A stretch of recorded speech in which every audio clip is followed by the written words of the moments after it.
I got Kilo Bravo 3 Delta something. Come back one more time with the whole call sign once again. Delta something. Come back one more time with the whole call sign once again.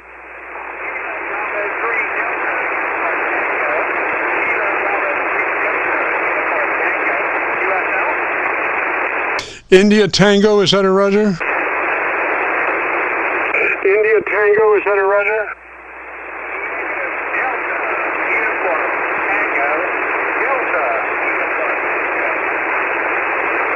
Well, I get the Delta, and then there's something, and then there's Tango. So I'm missing that missing letter in the middle. Give me that missing letter in the middle, Roger. In the middle. Give me that missing letter in the middle, Roger.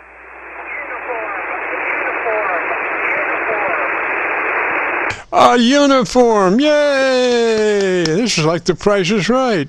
What's the name there? Hey, this is like The Price is Right. What's the name there?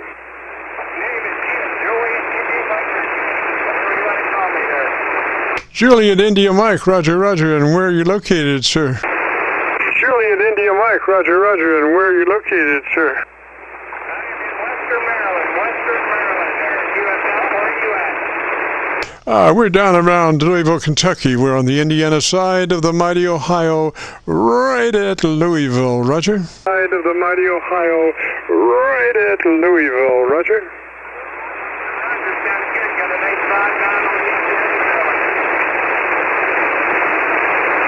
Okay, so Jim, why don't you give me about 15 seconds and tell me about your antenna system, Roger, and I'll see if I can find a better path for us. Your antenna system, Roger, and I'll see if I can find a better path for us. Center-fed dipole in the pine trees about 50 feet in the air.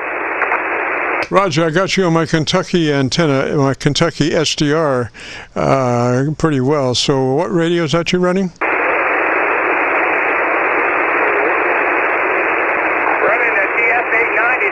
Running a TS-890 and running about 90 watts into the homebrew. So what's your total output? It is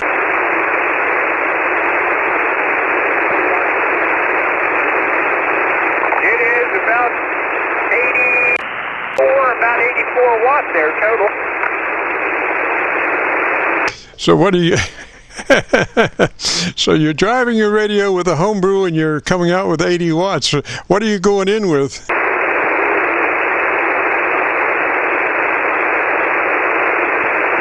Just a stock radio, no amplifier at all. Okay, so I thought you said homebrew or something. I thought you were talking about a power amp.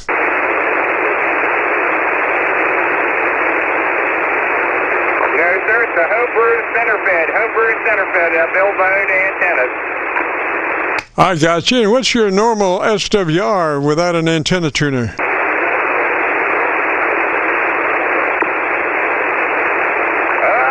here, 1 to 1, about 1 to 1, right on 1 to 1.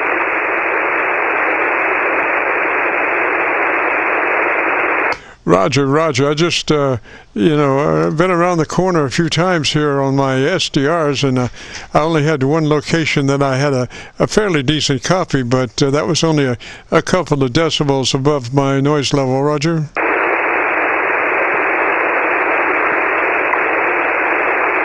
kind of noise level do you have down there?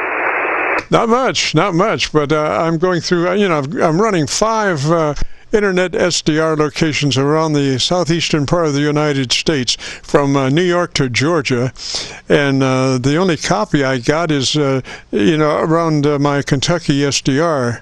So I'm not really sure. That sometimes that's the advantage I think of running in the transmit that we're running. The antenna is a tuned dipole antenna, which I think is one of the greatest antennas in the world. No SWR, power to the wire. Roger, Roger. Roger. She's definitely a 1 to 1 there. I've kind of built a lot of them, but almost nothing. Just a little bit of static in the background. That's my program. Roger that. Well, gosh, I wish I could get my my Georgia SDR. Sometimes I can get better on my Georgia SDR than anywhere else. So Simmons Island does pretty well. I see if I can get back into Simmons Island. Sometimes I've already been in there once today, and sometimes they don't like to see you come in again. And then I have a Virginia SDR, which is not coming up well. And then I have a Washington, D.C. SDR, which maybe that might be coming in. Come on back and let me hear you on my Washington SDR, Roger. Come on back, Roger.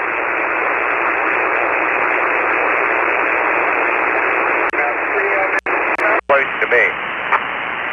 No, nothing on my Washington, but I did have some copy on my local antenna.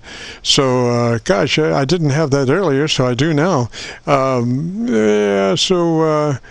That radio is TS-890. Is that a newer radio or an older radio? That's a new one. It's The Daddy Bear. 2 years old. Roger. So you want to be sure that that's operating in the 100 to 2900 transmit bandwidth. That'll give that transmitter the best opportunity to perform at its maximum. That's 100 to 2900, Roger. It gives you that best opportunity to sound like $1 million, and then gives you just a slice of daylight to keep you winding up in somebody else's conversation, Roger. Yes, sir, reading. It sounds real good there.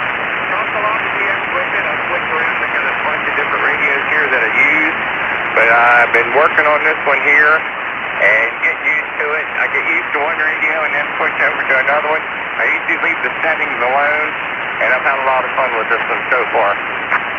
Roger. Well, we do have a setup procedure if you'd be interested.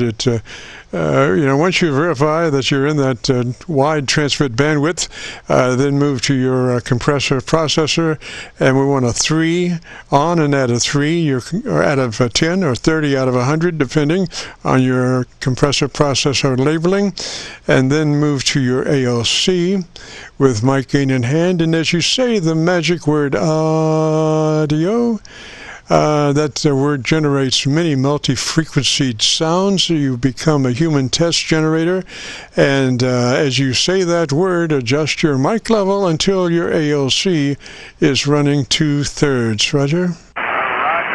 There is absolutely no processor at all. Do not have a processor. How about a compressor? Okay, let's go to processor. The 890 has everything. A little bit below halfway. Roger. You're talking about your ALC? Yes, sir, ALC is a little bit below halfway. Well, why would you run it there when you should be running it at 2/3 level? And that's what I was talking about, setting an ALC level. If you say audio, spoken as you would speak any other word in a QSO, adjust your mic level until your ALC is running 2/3. That means that your ALC needle pointing to the right of metal, not below. Roger? Roger. Well, we'll give it a try there and see how it goes there. But kind of watching the meters here right now, it looks pretty good. Yes, sir. Well, we gave it a shot, sir. You have a great afternoon, beautiful weekend. Roger. Roger. Thanks for the info. 73. Good talking to you. What was your first name again? Name is Jim. Juliet India Mike. Roger. Roger. Jim to Jim. Ain't nothing wrong with that. You have a great weekend. 73. Thanks a lot. Roger. Go ahead, Lou. No, somebody's whistling. Pick him up. I don't answer whistles. I'm not a dog. I didn't think you were. The gentleman out there, the frequency in use, but would you like to get in there and get an audio check? Please do.